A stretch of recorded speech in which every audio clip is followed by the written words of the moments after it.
बीजा पर राशन वितरण मामले में डिप्टी सीएम मनीष सिसोदिया क्या कुछ कह रहे हैं वो भी सुनते हैं। ये तो पतली पतली गलियों में रहते हैं, तंग गलियों में रहते हैं, वहां पे राशन कैसे पहुंचाओगे? प्रधानमंत्री जी का गरीब लोगों के घर राशन ना पहुंचाने का बहाना नंबर 4 कि ये गरीब लोग तो मल्टी स्टोरी बिल्डिंग्स में भी रहते हैं, वहां मल्टी स्टोरी बिल्डिंग्स पे राशन कैसे पहुंचेगा? कोई आदमी 3rd फ्लोर पे रहता होगा, वहां राशन कैसे पहुंचेगा? कोई 2nd फ्लोर पे रहता होगा, कोई 4th फ्लोर पे रहता होगा, वहां राशन कैसे पहुंचेगा? ये बहाना नंबर 4। अगला बहाना है कि अगर किसी आदमी ने एड्रेस चेंज कर लिया तो उसके घर राशन कैसे पहुंचेगा? इससे भी और ज्यादा फनी बहाने हैं। एक बहाना है कि अगर राशन वाली गाड़ी खराब हो गई तो राशन कैसे पहुंचेगा?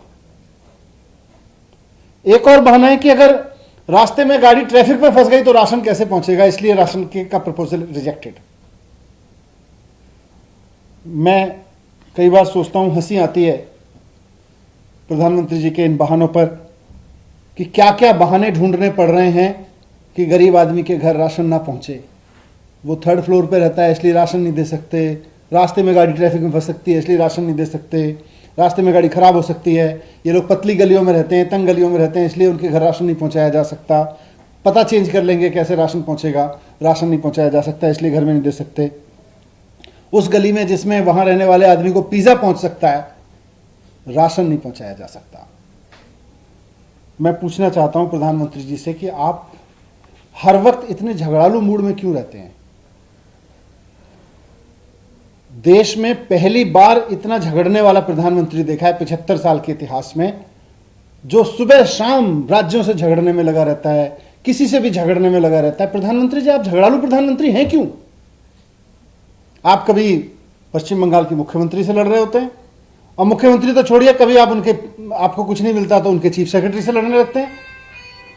मतलब पश्चिम बंगाल के चीफ सेक्रेटरी से आप झगड़ लेते हैं, ट्विटर से आप झगड़ लेते हैं, फेसबुक से आप झगड़ लेते हैं, महाराष्ट्र के सीएम से आप झगड़ लेते हैं।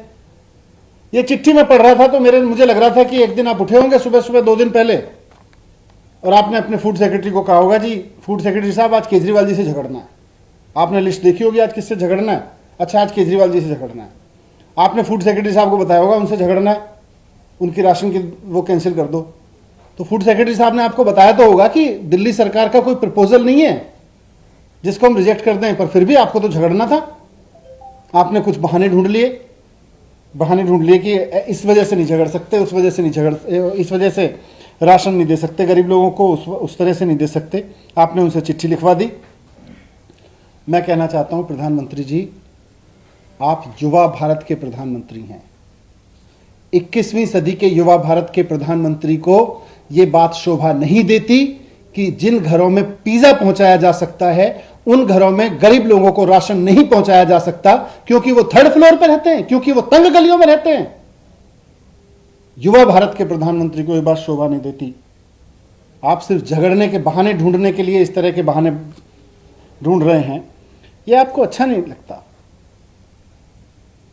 अगर आपको नहीं पता कि तीसरी मंजिल पर राशन कैसे पहुंचाया जा सकता है, तो मैं आपको कहूंगा कि आज हमारे देश के युवा चांद पे राशन पहुंचाने की औकात रखते हैं। आपको नहीं आता तो आप हमसे पूछ लेते भाई कैसे करना चाहते हो, हम बता देते कि इस देश के युवाओं की आज इतनी औकात है कि अगर आप उनको राशन देके कहेंगे चांद पे पहुंचा के आना है, वो चांद पे पहुंचा देंगे। आप कह रहे हो 3rd फ्लोर पे नहीं पहुंचा पाएंगे युवा, तंग गलियों में ये युवा राशन नहीं पहुंचा पाएंगे गरीब आदमी का। ये पिज्जा दे आएंगे उस गली में,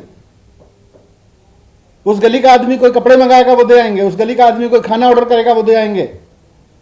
आप कह रहे हो वो युवा गरीब लोगों का राशन लेके नहीं जा सकता, तीसरी मंजिल पे नहीं जा सकता, उसके तंग गलियों में नहीं जा सकता, उसका ट्रक खराब हो सकता है रास्ते में, उसकी गाड़ी खराब हो सकती है, उसकी गाड़ी ट्रैफिक में फंस सकती है, इसलिए उसको नहीं पहुंच सकता।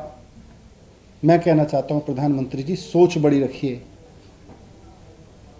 आप सोच बड़ी रखिए, 21वीं सदी के भारत के प्रधानमंत्री हैं आप बड़ी सोच रखिए, दिल बड़ा रखिए, रास्ते तो निकल आएंगे।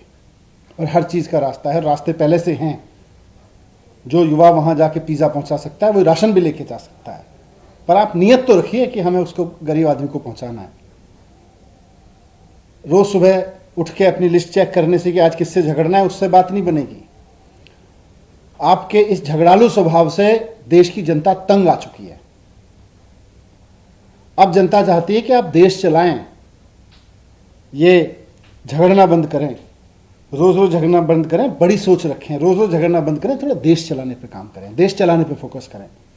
गरीब का राशन रोकने के आपके बहाने बताते हैं कि ये बहाने आपने केवल और केवल झगड़ने के लिए निकालें, झगड़िए मत। 21वीं सदी के प्रधानमंत्री को चाहिए कि वो ऐसा सोचे जो अब तक ना किया गया हो, वो भी करने की हिम्मत रखता हो अपने युवाओं के दम पे। बहुत धन्यवाद।